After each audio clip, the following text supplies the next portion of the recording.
Assalamualaikum warahmatullahi wabarakatuh. Alhamdulillah, hamdulillah rabbil alamin, wassalatu wassalamu asrofil anbiya wal mursalin Sayyidina Muhammad wa ala alihi wa sahbihi ajma'in, amma ba'du. Ilahi anta maksudi wa ridhoka madlubiyatini mahabbataka wa ma'rifataka Rabbi shrah li sadri wa yassir amri wahlul 'uqdatam min lisani yafqahu qawli. Syafaati Rasulullah sallallahu alaihi wasallam karomah Syekh Muhyiddin Syekh Abdullah Mubarak Nur Muhammad Syekh Ahmad Sohibul Wafatajul Arifin radhiyallahu al-Fatihah. Bismillahirrahmanirrahim. Para hadirin hadirat yang dimuliakan oleh Allah, bapak-bapak, ibu-ibu yang dimuliakan Allah. Hari ini bertepatan dengan peringatan Isra Mi'raj. Ya, kami ingin sedikit menjelaskan bahwa pentingnya kita menuntut ilmu pengetahuan sebagai seorang muslim untuk menambah ya wawasan kita tentang keislaman. Sebab kalau kita tidak menambah ilmu pengetahuan ini, banyak yang kita lakukan itu tidak maksimal, tidak sempurna. Dan mungkin kita merasa kesulitan, mungkin merasa berat melakukannya karena kita nggak tahu persisnya. Makanya malam ini ibu-ibu, karena kita bukan di pondok pesantren, kita ini di lapangan, ya toh. Kalau kiai, orang-orang di pondok itu setiap hari tuh ngaji, buka Quran, buka hadis, siang, malam, terus praktek tahajud. Nah, kita ini kapan? Ngenteni Isra Mi'raj sampai mulutan setahun 2 kali baru ngaji. Ya toh? Nah, itu pun datangnya pun itu karena kadang-kadang itu ya kadang-kadang ya timbang enggak teko sungkan dan sebagainya. Kadang-kadang belum diniati seutuhnya gitu. Dianggap setengah hiburan kadang-kadang masih. Nah, maka dari itu malam ini ayo kita mulai serius. Karena Allah sendiri bersabda, berfirman, barang siapa bersungguh-sungguh, nah ini supaya nanti kita jadi mudah melakukan ibadah itu, ya. Kalau sudah bersungguh-sungguh nanti dituntun sama Allah jadi mudah. Yang selama ini apalagi nambah sholat sunat, apalagi bangun malam, sholat wajib aja kita keteteran. Karena kadang nggak banyak tahu fadilah-fadilahnya, terus caranya, rahasianya. Nah, malam ini ibu-ibu ya, supaya sampean nanti pulangnya ya, karena bertanya kepada seseorang atau mau berguru, waktunya nggak punya, mau mondok nggak mungkin, kan gitu ya. Buka kitab juga itu nggak sempet, karena kesehariannya kita sudah sibuk ya. Apa yang setiap hari kita buka? Yaitu kalau kiai buka kitab, kalau pondok pesantren buka kitab juga. Kalau kita buka apa setiap hari itu? Ya bon-bonan, arisan dan sebagainya. Itu yang dibaca. Nah, sedangkan pengetahuan agama ini disuruh nuntut mulai ayunan sampai ke liang lahat. Nah, maka tadi istilah ditalkin zikir itu ya, itu Sayyidina Ali bertanya kepada Rasul, adakah jalan yang semudah-mudahnya, secepat-cepatnya, seutama-utamanya untuk bisa kita ini enggak ketinggalan, walaupun kita enggak sepenuhnya seperti orang-orang yang mondok. Jadi yang masalah prinsip aja yang kita harus tahu, kita laksanakan, insya Allah kita tidak ketinggalan nanti dalam ibadah kita.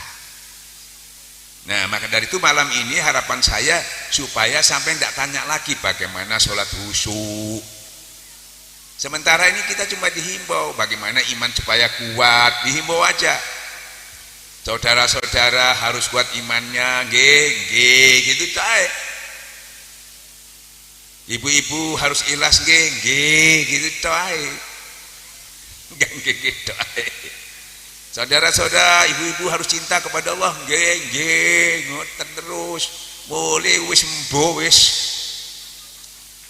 Nah, torekat ini membantu, torekat itu jalan menuju Tuhan itu bagaimana semestinya yang mudah diucapkan, yang ringan diucapkan tapi ditimbang berat timbangannya.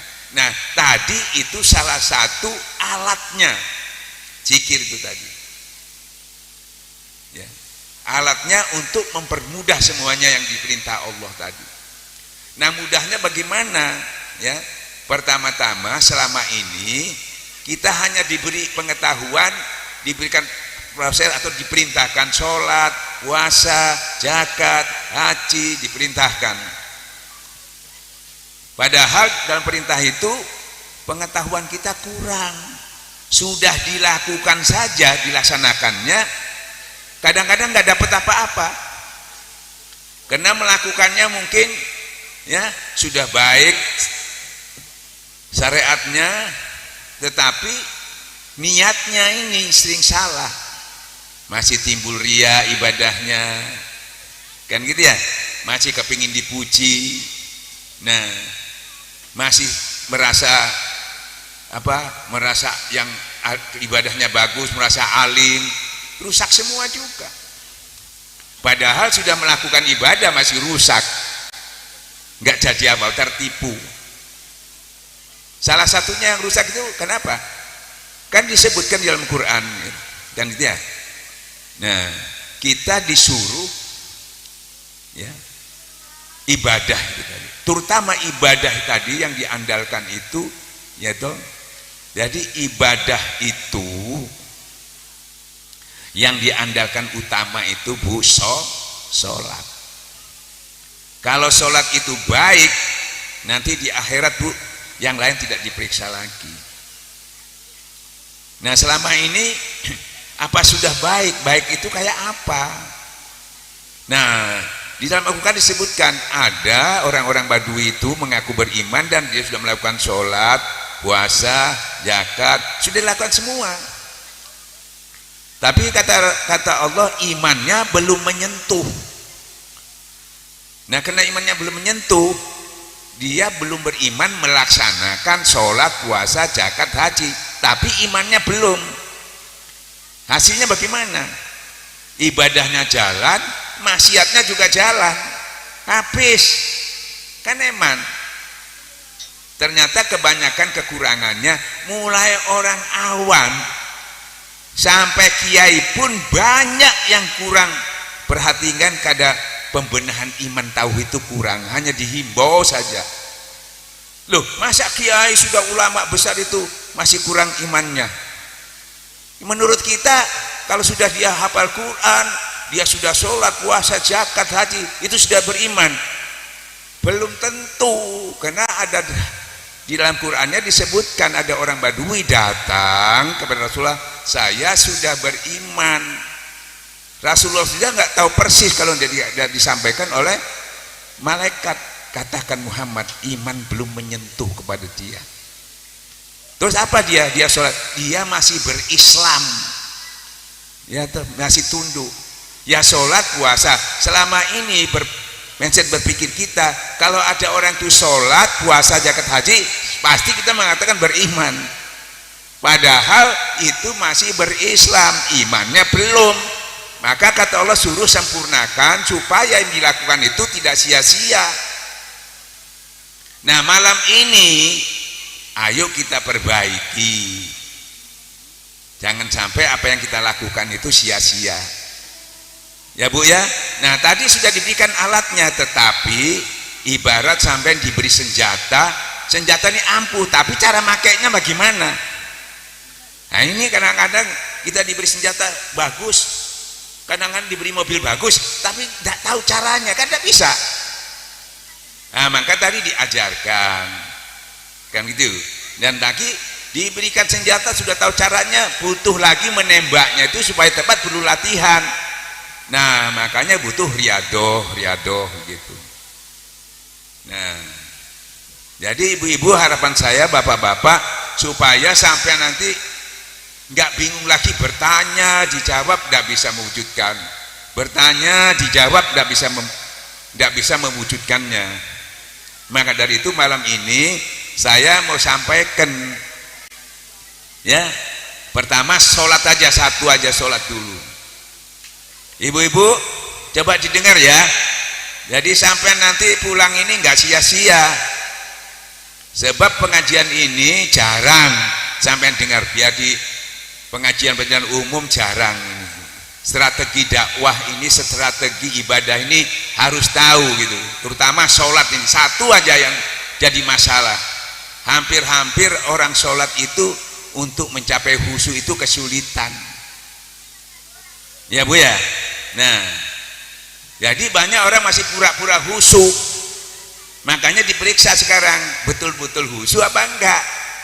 Nah, ternyata saya tanya sekarang, ya sesungguhnya sholat itu kata Allah berat kecuali yang khusyuk. Nah sekarang saya tanya ibu-ibu, ya kebanyakan begini orang, Ustadz, ya saya tenang bisa khusyuk. Kok bisa sampean? Karena saya nggak punya utang, saya cukup kehidupan saya, anak-anak sudah mapan, saya tenang bisa khusyuk. Kemana kebanyakan masih bergantung pada makhluk khusyuknya. Jadi bukan khusyuk namanya itu. Khusyuk itu pengertiannya, ya dia fokus orientasi ibadahnya ke Allah. Yang membuat dia itu khusyuk, membuat tentram itu bukan benda, bukan mobil, bukan rumah, bukan. Selama itu masih pakai itu, selama dia punya. Terus kalau mobilnya hilang, kalau suamanya minggat, hilang sudah. Makanya khusyuk itu sering orang sulit memahaminya. Orang datang ke kiai juga begitu. Bahkan sudah ada contohnya di dalam, Rasulullah pernah didatangi Salaban. Ya Rasulullah, tolong saya diberikan kehidupan yang cukup, supaya saya itu kalau sholat di masjid tidak cepat-cepat pulang, supaya saya nanti kalau nggak ada yang nagih, jadi saya enak bisa khusyuk. Zaman Rasulullah sudah ada alasan itu, sekarang masih dipakai sama orang-orang kalau ke kiai. Kiai, saya supaya bisa bangun masjid, supaya zakat, supaya tenang, masih pakai itu. Padahal sudah dibuktikan Rasulullah diberi doa, diberi bondo sama Rasulullah, berhasil. Jangan sampai bangun masjid, bayar zakat, ke masjid sudah enggak. Nah itu dongeng, dikira dongeng aja, itu pelajaran besar. Nah kita sering ke kiai gitu.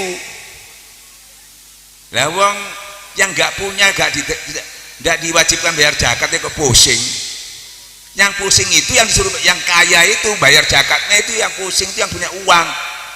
Buahnya punya 1 miliar aja atau 10 miliar, itu bayar zakatnya 250 juta. Itu berat, itu mengeluarkannya, itu bingung. Yang enggak punya uang, ya itu enggak ada kejadian, enggak perlu bingung. Yang punya uang yang bingung, tak kakean, jadi kayak no kedosan. Itu justru lebih berat, dan bertanggung jawabnya berat sekali. Nah karena tidak paham. Nah, dan lagi tidak semuanya orang memiliki. Kalau itu yang harta dan anak pinak itu yang dibuat andalan, kalau dia baik baru kita tenang, itu nggak bisa dibuat andalan. Ya tuh, karena kita belum tentu memiliki itu semua. Tapi kalau Allah cuma dibandani zikir tok, itu sudah cukup. Ala bizikratmil qulub, hati menjadi tentram. Bah ono bojo, bah ono duwe, bah gak ono, karena kita full kepada Allah. Kebiasaan itu janji Allah, dan Allah tidak pernah mengingkari janji. Kita bisa dapatkan itu. Makanya banyak orang, saya sudah zikir Ustaz tapi kok belum tenang, karena pikirannya terbagi dua, masih condong didominasi kepada nafsunya, ketergantungannya lebih banyak kepada makhluk, kepada benda, bukan full kepada Allah. Bukan. Kalau sudah full kepada Allah, terwujudlah iyyaka na'budu wa iyyaka nasta'in, ya toh, full hanya kepada Allah, bukan kepada selain Allah.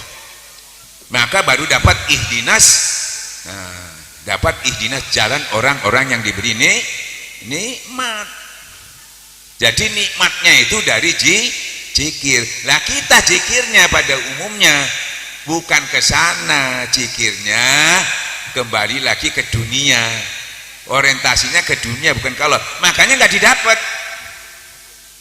karena tidak dituntun, tidak belajar kepada ahli zikir. Nah malam ini sampai sudah diberikan tadi, tinggal cara makainya. Makanya saya sampaikan dulu supaya mantap. Saya tanya sampean, termasuk bapak-bapak yang ada di sini, ya, bisa tentrem nggak hati itu kalau hati bisa khusyuk nggak hati itu kalau nggak tentrem? Bisa nggak? Nggak bisa. Saya tanya, selama ini kita cari khusyuk, makanya saya katakan sampean cari khusyuk tapi nggak tentrem, bisa nggak? Nggak bisa. Jadi yang dicari bukan khusyuknya tapi tentremnya. Khusyuk itu hasilnya abstrak gitu. Nah kalau tentrem itu ada dalilnya, ada ilmunya. Apa ilmunya? Ala bijir tatmir qulub, hanya dengan berzikir hati menjadi tentram. Nah tentram itu identik selangkah lagi dengan khusyuk. Nah sesuai dengan panggilannya sholat, waqimis sholat lizikri, suruh zikir. Nah tadi sampai sudah menerima zikir, tapi itu kalau nggak dipakai sampai batuk, sampai nireng, sampai sholat 50 tahun, fawailul lil musallin alladzina hum sholatin sahun, celaka orang yang sholat yang hatinya lalai. Sampean bayangno sholat besok sampai 50 tahun sampai ireng batuk, diciloko ambek Allah. Hati-hati kalau nggak ngerti ilmu itu tadi, jangan main-main. Saya membuat kamu, menjadikan bukan main-main. Gak main-main sampai dimatekno, diminta pertanggungjawaban, pasti mati. Ya toh, kalau ndak saiki menemben pasti. Makanya jangan main-main. Ya toh, harus serius ini. Jangan sampai nanti sampai setelah meninggal menyesal. Ya Allah, cek seremi, tolong balik aku, beri kesempatan aku untuk memperbaiki ibadahku. Wes mate itu baru nyesel, baru cerdas, baru mau minta hidup lagi untuk memperbaikinya. Dijawab sama Allah, lah umurmu kayak apa? Ngocet tok, ngobrol tok, HP tok, untalen iku. Untalen HP-mu iku, ngobrolmu iku, nonton TV-mu, guyonmu, untalen iku. Mari ngono digoreng kabeh kok. Kamu termasuk sombong. Kenapa harus sombongnya? Karena kamu seakan-akan fatwanya ulama, fatwanya kiai, cuek aja kamu. Rasakan akibat kesombonganmu, dibakar sampai nanti. Jangan main-main, nanti menyesal sampai. Apalagi sampean main-main, anaknya juga main-main. Siapa yang mendoakan sampean nanti? Anaknya sampean tidak main-main, anaknya ikut main-main.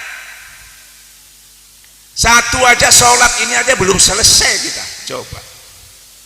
Maka saya ajar satu aja berkaitan dengan Isra Mi'raj, belum yang lain lagi. Makanya semua ibadah sampean tuh yang dilakukan, ya tuh, karena orientasinya kalau tidak pakai zikir Pak, itu kepada selain Allah. Arahnya ke duniawi, bangun malam sholat supaya dagangannya laris, nang kiai nang supaya pangkatnya munggah. Itu orientasinya ke dunia yang gak bisa dapat khusyuknya.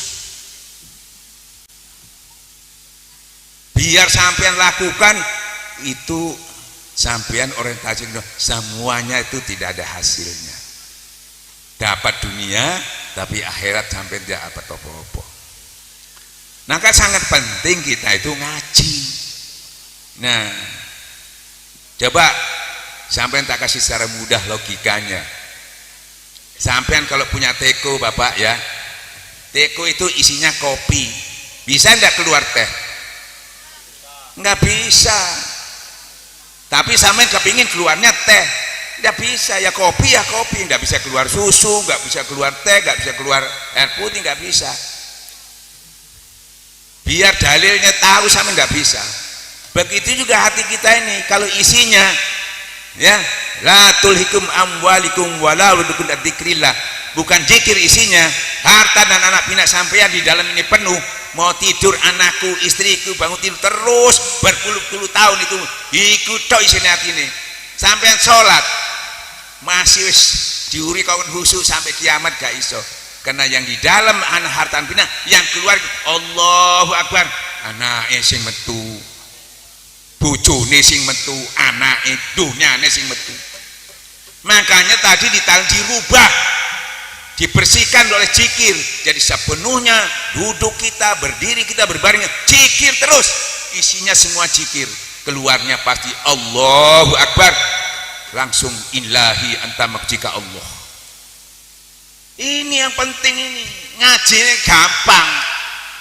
Tidak ada yang sulit karena kebodohan kita, karena tidak mau ngaji, asal-asalan, ya, tidak wedi sampean, mati wong mati, ya, ojo sampai mati, sampai langsung dikek penyakit titik ayo gubuh kabeh. Jangan meremehkan Tuhan.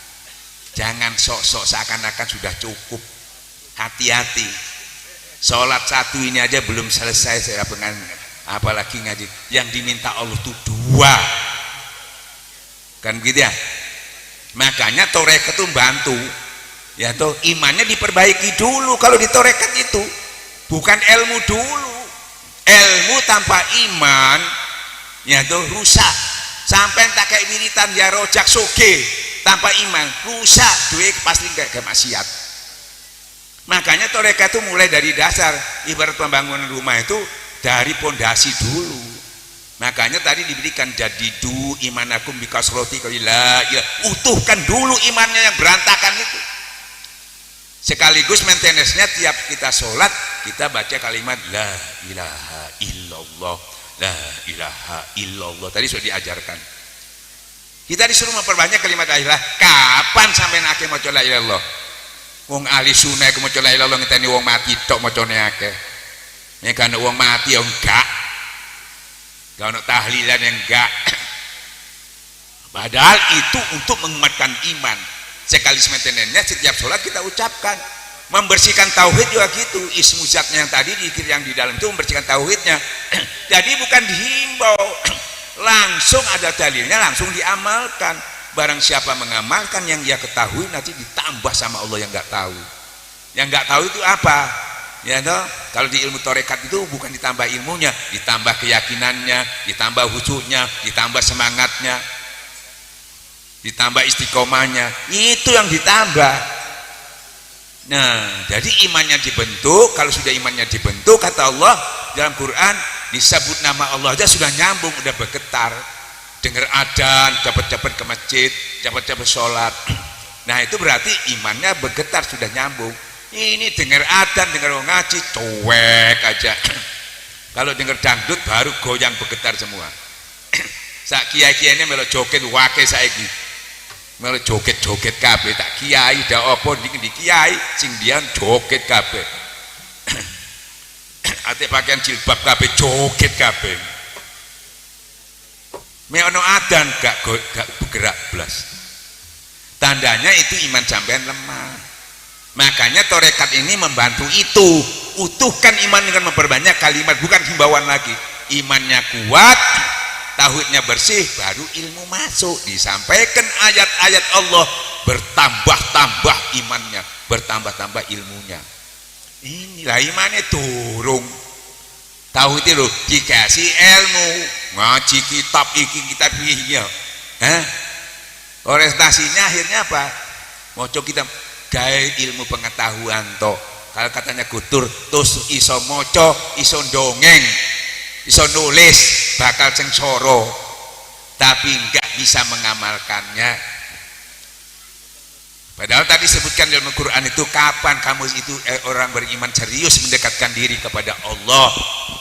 Kapan mau serius? Mau serius juga enggak tahu caranya. Nah tadi sudah diribikan yang diseriusi itu per detik wal asri. Demi masa, demi waktu itu per detik harus ada isinya, dekat kepada zikrullah. Ya, itu harus. Kalau enggak kan begitu ya. Yang dikatakan wal asri tadi demi masa, demi waktu masa rugi. Kecuali yang beramal soleh. Nah amal soleh itu yang mana? Sholat, puasa, zakat itu amal soleh. Tetapi amal soleh itu jadi amal salah kalau tidak disertai orientasinya ke Allah. Nah, orientasi dari Allah itu kalau sampai tidak zikir, orientasinya ke dunia. Kalau sudah ke dunia, kena sampean sudah di atas kasur, arahnya nanti cuma berbeda, bermegah-megah saja. Ya, sampai masuk kubur. Nah, ini torekat tuh bantu dengan waktu yang semudah-mudahnya, sesingkat-singkatnya tadi cuma berapa menit, tapi bisa mengatasi satu sholat yang paling penting. Ini belum lainnya ya. Jadi kalau sampean nanti mau satu ini aja selesaikan, nanti kapan-kapan kalau ingin kafah semuanya, sampean harus datang ke pengajian saya, tak lengkapi dengan waktu 1 jam lengkap semua. Sampean tidak akan pernah lagi bertanya bagaimana khusyuk, bagaimana sabar, bagaimana ikhlas, gak takon maneh, karena kita sudah tahu pinnya, sudah saya berikan nanti sama sampean ya. Nah itulah ibu-ibu yang berbahagia, mudah-mudahan malam ini walaupun sedikit yang sampean terima, tapi sudah sampaikan ya toh, mudah diucapkan. Zikir kan mudah diucapkan, ringan diucapkan, tapi timbangannya ya toh, karena yang diucapkan tadi itu la ilaha illallah, kata Rasulullah ya, sesungguhnya kalimat itu kalau ditimbang dengan 7 petala langit dan bumi, ini saya lebih berat kalimat la ilaha illallah. Ringan diucapkan tapi berat timbangannya, itu bukan main-main. Sehingga itu menjadi andalan buat kita di dalam kehidupan ini. Yang dulu tidak paham, tidak ngerti, kalau ada apa-apa ya opo yo tidak pakai ya opo lagi, karena kita tahu bahwa setiap masalah ya, sesungguhnya orang beriman itu kalau kena musibah apa yang diucapkan, semuanya tahu innalillahi wa inna ilaihi rajiun. Itu ibaratnya kalau sholat itu masih soli, innalillahi itu dari Allah, kembali itu dekat tuh zikir, bukan diwaca tuh innalillahi, dekat itu zikir. Makanya gak mandi, ibarat sholat terus usolli, belum sholat ya. Nah itu jadi zikir. Sulit enggak zikir itu? Enggak. Ya mereka kok yasin aku gak iso ngaji, zikir masih gak iso ngaji iso. Jangan ada mengatakan itu berat, jangan mengatakan sulit. Waktu sibuk pun kita bisa, karena zikir itu ada 2, yang jahar nggak usah dipakai, waktu sholatnya yang batin dipakai terus. Lupa ingatkan, lupa sampai kita datang bulan pun pakai ya. Kalau enggak sampai ngaji gak iso, ciket sama Allah nggak tahu caranya. Jadi kalau kita head sudah lepas sama sekali ibadah kita. Tapi kalau sudah punya zikir, gak bisa baca Quran, gak sholat, tapi sholat usto yang ada dalam hati dengan zikir masih bisa kita lakukan. Jadi tidak ada yang kosong ibadah kita, semuanya terisi dalam kondisi apapun, sibuk dan sebagainya ya. Jika aktivitas seperti Rasulullah juga melakukan itu, kita sudah punya adi yang dipelajari, yang diberikan tadi. Saya kira demikian ya ibu-ibu ya. Saya lihat ibu-ibu ini sudah kecapean mungkin ya. Ya, mudah-mudahan sedikit ini Allah membuka hati kita semua. Allah matahil futul arifin. Mudah-mudahan satu pengetahuan khusus sholat ini sampean nanti pulang sampean wujudkan ya, dengan zikir dilatih, sehingga sampean nanti meninggalnya atau nanti menghadap Allah, kalau sudah baik sholatnya, yang lain kurang-kurang amal kita nggak ditanya lagi ya. Dan itu juga bisa dipakai alat ruqyah.